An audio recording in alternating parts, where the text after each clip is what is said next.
Mga boss, ganito minaneho ni Duterte ang buong Pilipinas. So grabe, maraming nabago sa ating bansang Pilipinas. Una na dyan, Bell Project ni Duterte mga boss.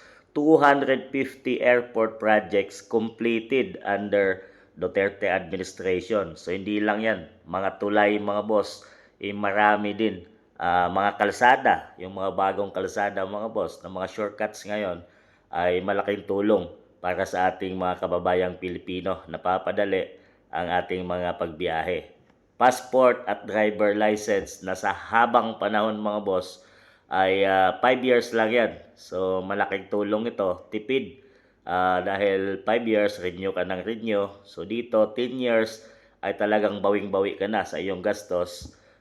Tubo pa nga dito dahil matagal ka na uli mag-renew mga boss. So si Duterte lang ang nakagawa niyan. So grabe yung kanyang pagmamaneho or sa kanyang pamumuno sa ating bansang Pilipinas. So marami siyang nagawa. Una doon, oligarchs, binuwag niya, pinagbayad niya ng mabuwis, tsaka yung mga gumagamit ng pinagbabawal na gamot at nagbibenta ng pinagbabawal na gamot ay kanyang tinutukan under his watch mga boss. At talagang maraming natakot dahil nga sa kanyang kamay na bakal at pati mga kapulisan ay todo na ang paglinis sa ating bansang Pilipinas at marami pa siyang nagawa. So sana ganito din minaneho ni PBBM ang ating bansang Pilipinas mga boss, no, dahil naka 3 years na siya at wala tayong nakitang mga build projects at mga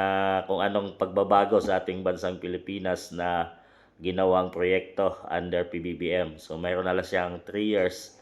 So partida pa yan mga boss, no, sa panahon ni FPRRD ay pandemic pa mga boss. So kung hindi siguro si FPRRD ang Pangulo, baka marami ang nawalan ng buhay sa ating bansang Pilipinas. So talagang na-handle niya ito ng maayos mga boss dahil buong mundo yon ay nagkakagulo ang sakit na yon.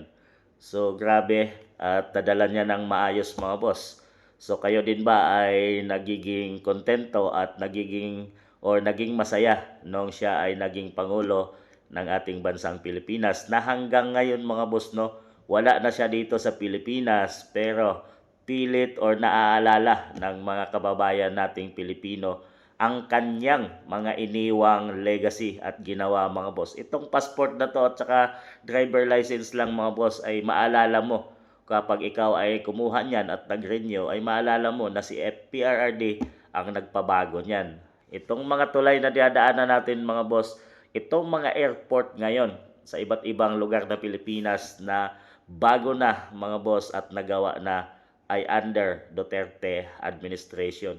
Ito palang Dolomite Beach mga boss na sa habang panahon ay puro basura yan.